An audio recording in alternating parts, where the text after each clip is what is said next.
నమస్తే. Welcome to ism TV. గురుకుల పాఠశాల సమస్యల గురించి, అలాగే డిమాండ్స్ గురించి మనతో చర్చించడానికి విద్యార్థుల రాజకీయ party Kalwakurthy contested MLA Vinay Viplav గారు మనతో ఉన్నారు. నమస్తే అండి. నమస్తే మేడం. ఈ మధ్య గురుకుల పాఠశాలల్లో చాలా పెద్ద ఇష్యూస్ నడుస్తున్నాయి గదా! అవును.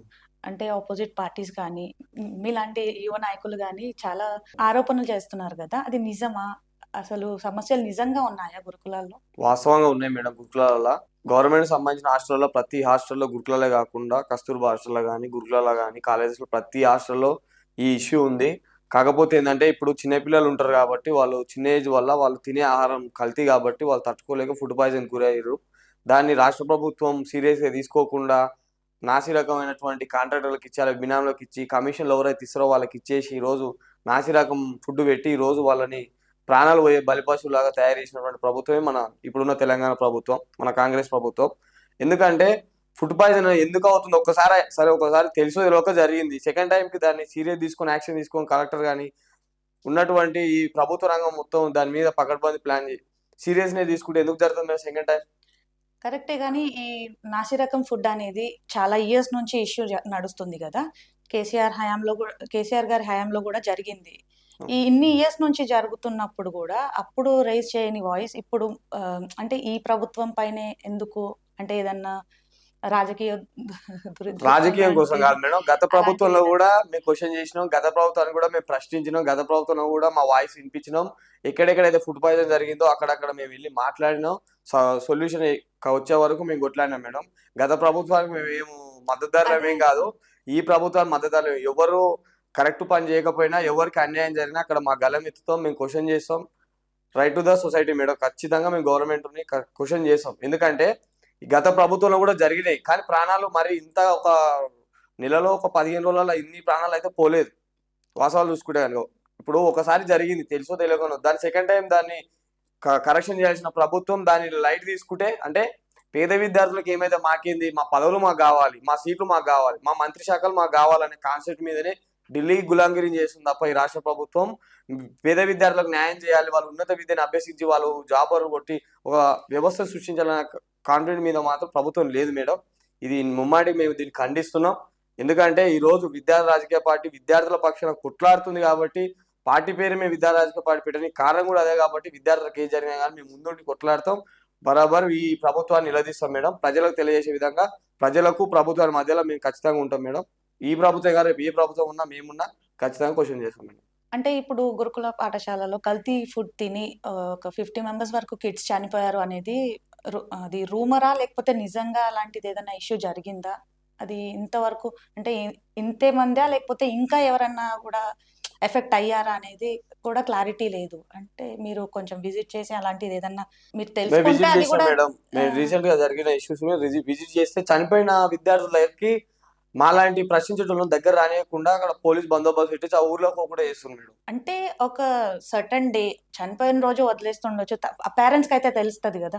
వాళ్ళ వాళ్ళెందుకు పేరెంట్స్ అయితే ఇప్పుడు ఖచ్చితంగా కిడ్స్‌ని పోగొట్టుకున్న వాళ్ళెవరు వదిలేయరు గదా! వాళ్ళొచ్చి మీకు ఎందుకు సహకరించరు? పోలీసులు ఆపేస్తారేమో! వాళ్ళైతే సహకరిస్తారు గదా!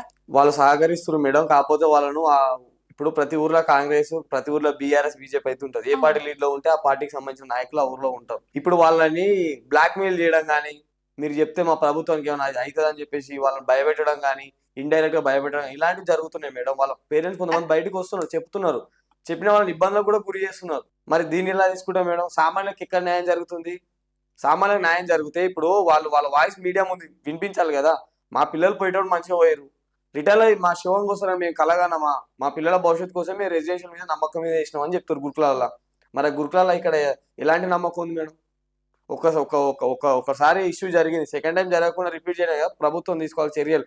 చర్యలు తీసుకోకుండా అక్కడ ఉన్నటువంటి స్టాఫ్‌ను ఎవరైతే అట్లా ఉండిరో వాళ్ళ మీద చర్యలు లేవు. కాంట్రాక్టర్ ఎవడు ఎలాంటి బియ్యం ఇస్తుండు, ఎలాంటి ఆహ్, కూరగాయలు ఇస్తుర్రు, ఎలాంటి చికెన్ ఇస్తుర్రు అనేది తెలవకుండా ఏదొస్తే అది వండి పెడితే పశువులా? పశువుల కన్నా ఘోరమే కదా! ప్రాణాలు పోతున్నాయంటే ఫుడ్ తట్టుకోలేని బాడీలా పోయిన తర్వాత ఫుడ్ కన్జంప్షన్ అవ్వకుండా దాని డైజెషన్ కాకుండా ఫుడ్ పాయిజన్ అయ్యి చనిపోతురు అంటే ఎంత ఘోరంగా ఉంటే వాళ్ళు చనిపోతారు మేడం. Immunity power ఎట్లొస్తుంది? పౌష్టికాహారం నుంచే కదా. ఎలాంటి ఫుడ్ నాణ్యతమైన పౌష్టికాహారం ఇస్తుంది రాష్ట్ర ప్రభుత్వం? ఏమనంటే గప్పలు కొట్టుకోనీకే ముందు ఉంటాడు రేవంత్ రెడ్డి అయితే. ఫస్ట్ అయితే అన్ని పాంప్లెట్ కొట్టించుకొని అన్ని చేస్తున్నాం మేము, అయ్యే పోయింది అన్నట్టు మాట్లాడతాడు. ఆడ ఏది ఉండదు, డొల్లా ఉంటుంది మొత్తం అడిగే చూస్తే. ప్రచారానికి తప్ప ప్రజలకు ఎలాంటి ఆ వస్తువులు కల్పించకుండా ఉన్నటువంటి ప్రభుత్వం మేడం ఇప్పుడున్న కాంగ్రెస్ ప్రభుత్వం. ఖచ్చితంగా చెప్తున్నా ఇది.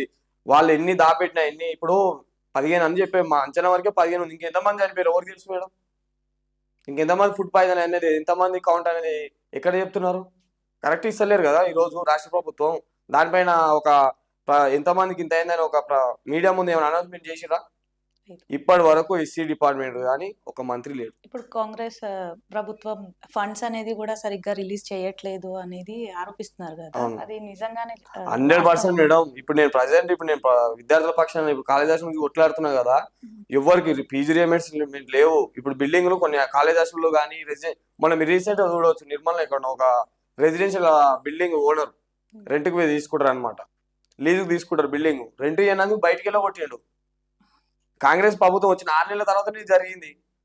ఇప్పుడు కాలేజ్ హాస్టల్ హైదరాబాద్ ఉన్నాయి, వాళ్ళని కూడా అట్లా నిలబడుతున్నారు. మరి వీళ్ళు ఎక్కడ బిల్స్ ఇస్తున్నారు మేడం? ఇప్పటికి వాడేళ్ళు వాళ్ళ సొంత పైసలతోటి హాస్టల్స్ నడుతున్నారు మేడం. ఈ విషయాలు ఎవరికి తెలియదు, ప్రజలకు తెలియనియరు.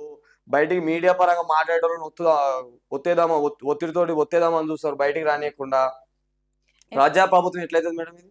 సరే, ఇప్పుడు ఇది చేంజ్ కావాలి అంటే అంటే మీ పరంగా మీరేమనుకుంటున్నారు? ఈ ప్రభుత్వం ఇది చేస్తే మార్పు వస్తుంది. First of all A contractor కి అయితే ఇస్తాము మేడం ఈ ఫుడ్ కు సంబంధించింది, నాణ్యమైనటువంటి పౌష్టికారం ఇస్తేనే నేను కాంట్రాక్ట్ ఇస్తా, బిల్ పాస్ చేస్తా అని చెప్పేసి ఒక కండిషన్ పెట్టి దానికి ఒక కమిటీ వేసేసి, ప్రతి జిల్లాకు ఒక కమిటీ వేసేసి వాళ్ళని ఎలా జరుగుతున్నాయి, రోజు ఎలాంటి ఫుడ్ వెళ్తుంది, ఎలాంటి కూరగాయలు వెళ్తున్నాయి, వాళ్ళు ఎలా వండుతున్నారు, ప్రతిదీ ప్రిన్సిపాల్ నుంచి డైలీ పర్యవేక్షించి పిల్లలకు నిజంగా నాసిరకం ఫుడ్ అది నాణ్యమైన ఫుడ్ అని చెప్పేసి ప్రతిరోజు ఫీడ్బ్యాక్ తీసుకుంటాం మేడం. అలా తీసుకుంటే కనుక, పిల్లల నుంచి ఫీడ్బ్యాక్ తీసుకుంటే కనుక 100% మార్పు అనేది వస్తుంది. అది తీసుకోకుండా వీళ్ళకి సంబంధించినటువంటి ఇన్ఫ్లుయెన్స్ ద్వారా ప్రిన్సిపల్స్ పెట్టడం కానీ, కమిషన్లు పెట్టుకొని కానీ, ఇదంతా చేయడం వల్ల ఇప్పుడు కింది స్థాయి నుంచి వచ్చినోడికి ఆ బాధలు తెలుస్తాయి. ఏసీ రూమ్ లో కూర్చుని తెచ్చి సీట్లో కూర్చోబెడితే పేద విద్యార్థుల బాధలు కష్టం ఎట్లా తెలుస్తుంది మేడం? మీరు నమ్ముతున్నారు, కొన్ని హాస్టల్లో ప్రిన్సిపల్స్ దగ్గర కూడా రాని పిల్లలకు ఏమైనా ఇష్యూస్ చెప్పుకుందాం అంటే వీళ్ళు ఏదో పెద్ద మంత్రి సీఎం కన్నా ఎక్కువ ఫీల్ అయిపోతారు. ఇలాంటప్పుడు పిల్లల ఇబ్బందులు ఏంటి ఎట్లా తెలుస్తాయి మేడం? ఇప్పుడు ఇంటికాడ ప్రాబ్లమ్స్ ఉంటాయి, సచ్చినట్టు ఫుడ్ తినాలి, ఆకలితో ఉండలేరు. అలాంటప్పుడు ఏం చేస్తారు వాళ్ళు తినకుండా? మమ్మల్ని ఏదైనా పోయి మీటింగ్ పెట్టి ఎలా ఉందని ఇప్పుడు అడగడానికి మాకు రైట్ ఉంది కదా, కనీసం మమ్మల్ని ఏమైనా లోపలికి పోయి పంపిస్తారంటే అలా లేదు, గేట్ దగ్గరనే ఆపేస్తారు. మీరు ఎందుకు వచ్చిర్రు అంటారు. మీడియా వాళ్ళకి ఎంట్రీ లేదు. లోపల ఏం చేస్తున్నారు ఎట్లా తెలుస్తుంది మేడం? ఇప్పుడు పిల్లలకి ఎలాంటి ఫుడ్ ఏందనేది పోయి అడిగితే కదా చెప్పేది వాళ్ళు. మీకు చెప్పనీకొస్తే పర్మిషన్ ఇయ్యరు. బయట పోయి నేను చెప్దామంటే వాళ్ళని అందులోకి వెళ్ళి తీసేస్తారు, అడ్మిషన్ క్యాన్సిల్ చేస్తారు. మేము పోయి అడుగుదామంటే మమ్మల్ని రానియరు. మరి వ్యవస్థ వాళ్ళకి నచ్చినట్టు నియంత పాలన అవుతున్నట్ట లేదు మేడం ఇది ప్రస్తుత పరిస్థితులు చూసుకుంటే. చివరిగా మీరు గురుకులాల చేంజ్ గురించి ఏం డిమాండ్ చేస్తున్నారు? గురుకులాల డిమాండ్ గురించి అంటే మేడం, ఇప్పుడు ఉన్న పరిస్థితులను పర్యవేక్షించేటువంటి సిన్సియర్ ఆఫీసర్ చేసేసి వాళ్ళకు ప్రతి వారం ప్రతిరోజు వాళ్ళ పర్యవేక్షణలో పిల్లలు ఎలాంటి ఫుడ్ తీసుకుంటున్నారు, వర్కర్స్ ఎలా వండుతున్నారు, వాళ్ళకి ఎలాంటి పౌష్టికాహారం అందిస్తే వాళ్ళకి ఇమ్యూనిటీ బిల్డ్ అవుతుంది, వాళ్ళు ఏ విధంగా వాళ్ళ డైలీ హ్యాబిట్స్ ఏమున్నాయి, వాళ్ళకి ఎలాంటి ఫుడ్ ఇచ్చిన తర్వాత డైలీ వచ్చేటువంటి కూరగాయలు కానీ, బియ్యం కానీ, ఉండే వర్కర్స్ కానీ, వాళ్ళ పైన అధికారులు కానీ ప్రతిరోజు పర్యవేక్షించి విద్యార్థులకు అవసరమైన నాణ్యమైన ఫుడ్ ఇచ్చేంత వరకు వాళ్ళు పర్యవేక్షించి అదే విధంగా రోజు కొనసాగించే విధంగా ప్రభుత్వం చర్యలు తీసుకుంటే కనుక ఈ ఫుడ్ పాయిజన్ అనే బాధ నుంచి, విద్యార్థుల ప్రాణాలు పోయే బాధ నుంచి బయటకి తీసుకురావచ్చు. వీళ్ళు ఏదో ఈ రోజు నామకే మేము కమిటీ దానికి ఒక ఆఫీసర్ నియమించిన అని చెప్పేసి లొల్లాయి మాటలు మాట్లాడి తర్వాత దాన్ని పట్టించుకోకుండా మళ్ళీ ఆ కాంట్రాక్టర్ పైన ఎలాంటి చర్యలు తీసుకోకుండా, తీసేయకుండా, కొత్త వాళ్ళని పెట్టకుండా, నియమించకుండా ఇదే విధంగా కొనసాగల మళ్ళీ ఇలాంటి ప్రాబ్లమ్స్ మళ్ళీ అయ్యే అవకాశాలు ఉన్నాయి ఈ ఫుడ్ పాయిజన్ అనేది. సో విద్యార్థుల ప్రాణాలు పోకుండా చర్యలు తీసుకునేటువంటి ప్రభుత్వం అని మీరు చెప్తున్నారు కదా, దాన్ని చేసి చూపించి ప్రజల మధ్యకి తీసుకురండి. అది ఏ విధంగా ఎట్లుంటుంది అంటే, కాంట్రాక్టరే మెయిన్ అక్కడ. ఫుడ్ ఎవరైతే పంపిస్తున్నారో కూరగాయలు ఇవి ఏవైతున్నాయో కాంట్రాక్టర్ చేసి కొత్త వాళ్ళకి అవకాశం ఇచ్చి వాళ్ళకి డిమాండ్స్ పెట్టేసి ఆ డైలీ వెళ్ళేటువంటి కూరగాయలకు కమిటీ చేసి అది నాణ్యమైన లేవా, వాళ్ళు వండుతున్న నాణ్యమైందా లేదనే అబ్జర్వేషన్లో కనుక ఉంటే కనుక అధికారులు పట్టించుకుంటే కనుక మా పిల్లలు అనే భావనతో ఉంటే కనుక అధికారులు ఖచ్చితంగా దీనికి సొల్యూషన్ ఉంది మేడం. వీళ్ళేంది నేను ఆఫీసర్ని పొద్దుగాల వస్తున్న 10 గంటలకి 4 గంటలకు పోతున్నా అనేటట్టు ఉంటే మాత్రం ఈ నా రూమ్లో నేను కూర్చుంటా. కనీసం మేడం వీళ్ళు ఎవరు ఎట్లా తింటారని కనీసం డైనింగ్ హాల్ కూడా రారు మేడం. వీళ్ళు అధికారి అయినప్పుడు నువ్వు అన్ని పట్టించుకోవాలి కదా, పిల్లలు తింటురా లేదా, నువ్వు ఆ కింద ఉన్నటువంటి స్టాఫ్ తోటి ప్రతి పిల్లలు తింటురా లేదా అబ్జర్వేషన్ చేయాలా. వాళ్ళకి ఏదైనా కానీ చిన్నదానికి ఏమైనా ఓ డోలో టాబ్లెట్ ఇవ్వడం, అడబెట్టుకోవడం, ఇంకా ఎక్కువ అయితే ఇంటికి పంపించడం. ఇలా కాకుండా వాళ్ళ హెల్త్ ఇష్యూస్ ఏమున్నా కానీ మంచి డాక్టర్స్ నియమించి నా అక్కడ ఉంటారు మేడం రెసిడెన్షియల్లో, దానికి సపరేట్ డిపార్ట్మెంట్ ఉంటుంది, హెల్త్ డిపార్ట్మెంట్. వాళ్ళని కూడా డాక్టర్స్ ఎప్పుడో పర్యవేక్షణలో పెట్టేసి వాళ్ళు అక్కడ 24 hours ఉండేటట్టు డ్యూటీ చేసే కనుక పిల్లలకు ఎలాంటి ఇబ్బందులు ఉన్నా కానీ ఇమ్మటే ఇప్పుడు ఈ పలానా ప్రాబ్లం ఉందంటే డాక్టర్ అక్కడ ఉన్నారంటే హాస్పిటల్ దాకా వెళ్ళాల్సిన అవసరం ఉండదు కదా, మెడిసిన్ అక్కడే ఉంటుంది. ఇప్పుడు వాళ్ళకి జీతాలు ఇచ్చే పరిస్థితులు లేరు కాబట్టి వాళ్ళు కూడా వెళ్ళిపోతారు. ఫస్ట్ ఆఫ్ ఆల్ రెసిడెన్షియల్లో ప్రతి ఒక్క డిపార్ట్మెంట్లో ఉన్నటువంటి వాళ్ళని రిక్రూట్ చేసే కనుక వాళ్ళపైన ఒత్తిడి తెచ్చి వర్క్ చేపిస్తే కనుక ఖచ్చితంగా పిల్లలకు న్యాయం జరుగుతుంది మేడం. అక్కడ నామకే వాసు 10 మంది ఉండే అక్కడ 5 మందిని పెడితే ఏడ న్యాయం జరుగుతుంది. ఇప్పుడు నర్సు ఉండరు, అక్కడ డాక్టర్ ఉండరు. అలాంటప్పుడు వాళ్ళకి ఏమైనా అయినా కానీ ఎవరు చూసుకుంటారు నైట్ టైంలో. సో వీళ్ళు ఏంటంటే ఫస్ట్ ఆఫ్ ఆల్ అక్కడ ఉన్నటువంటి పోస్టులు రిక్రూట్ చేసేసి పర్యవేక్షించి కలెక్టర్ గారు ప్రతి వారం తిరిగేటట్టు ఉంటే కనుక 100% వాళ్ళకు భయం ఉంటుంది. దానివల్ల పిల్లలకు పౌష్టికారం అంది మంచి నాణ్యమైన ఫుడ్ తిని వాళ్ళు చదువుకోగలుగుతారు. మా షోకి వచ్చినందుకు ధన్యవాదాలు. Thank you.